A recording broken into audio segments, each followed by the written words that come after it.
আল্লাহ পাক রব্বুল আলামিন আল্লাহর নবী রাহমাতুল লিল আলামিন তিনার প্রতি ওহী অবতীর্ণ করলেন, বার্তা পাঠালেন, ওগো আমার রাহমাতুল লিল আলামিন, আমি যেদিন জান্নাত মোবারক সৃষ্টি করলাম, কি বানালাম?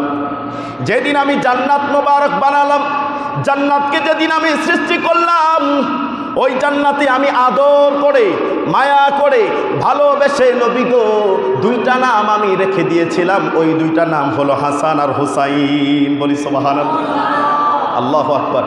আল্লাহ তাআলা আল্লাহর নবীকে বললেন, নবী গো পৃথিবীতে যত নাম আছে প্রত্যেক নাম আমি মানুষের মাইন্ডের মধ্যে, মানুষের আমলনামার খাতার মধ্যে, মানুষের জেহেনের মধ্যে, মানুষের বিদ্যার মধ্যে আমি সকলের মাথার মধ্যে প্রবেশ করিয়ে দিয়েছি।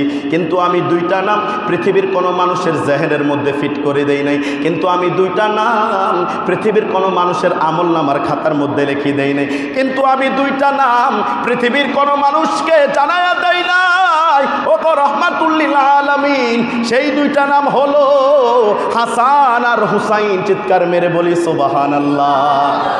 এরপরে হযরতে আলী রাদিয়াল্লাহু তাআলা আনহু তিনার দরজা মুবারকের সামনে এসে আল্লাহর নবী রাহমাতুল লিল আলামিন সাহাবায়ে কেরামদেরকে নিয়ে আসলেন।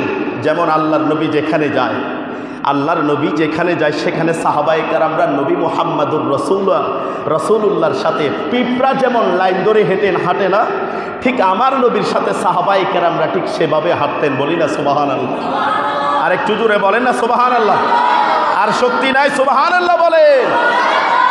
এরপরে আল্লাহর নবী মুহাম্মাদুর রাসূলুল্লাহর সাথে হযরতে হাবশী বেলাল ছিল, হযরতে আবু বকর ছিল, ফারুকে আজম ছিল, ওসমান যুন্নুরাইন ছিল, আরও হযরতে আবু হুরায়রা ছিল, হযরত আব্দুল্লাহ ইবনে মাসউদ ছিল।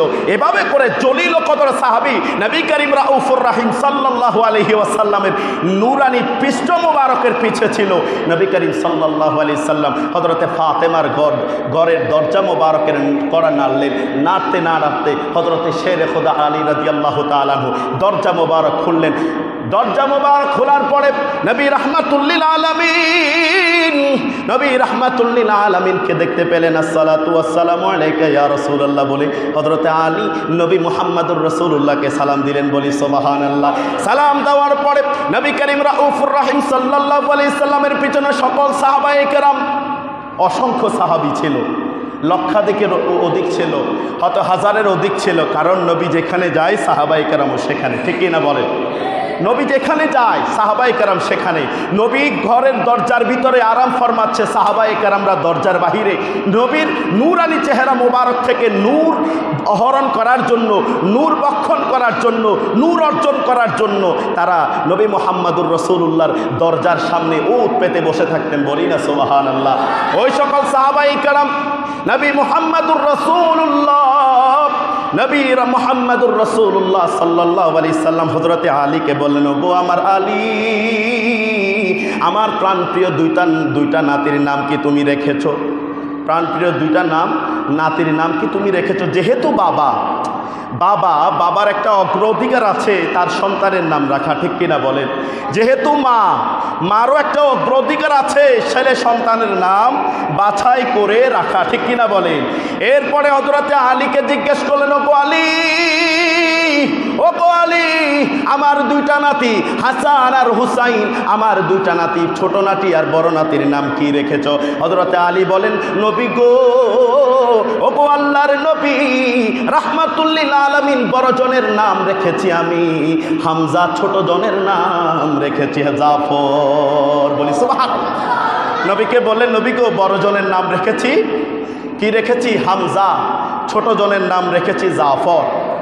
এভাবে নাম রাখার পরে আল্লাহর নবী রাহমাতুল লিল আলামিন বলে, ওগো আলী, পৃথিবীর কোন মোল্লা, মৌলবী, মুন্সি, মুহাদ্দিস, মুফাসসির কেউ নাম রাখতে পারবে না আমার এই দুই নাতির নাম রাখবে রাহমাতুল লিল আলামিন।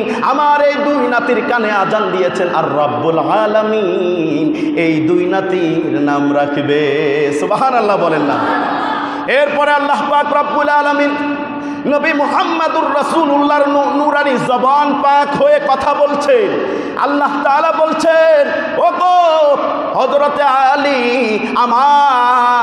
আমার সন্তানের নাম বড়জনের নাম হবে হাসান, আর আমার ছোট জনের নাম হবে হুসাইন। সুবহানাল্লাহ বলেন না। বড়জনের নাম হাসান, ছোট জনের নাম হুসাইন।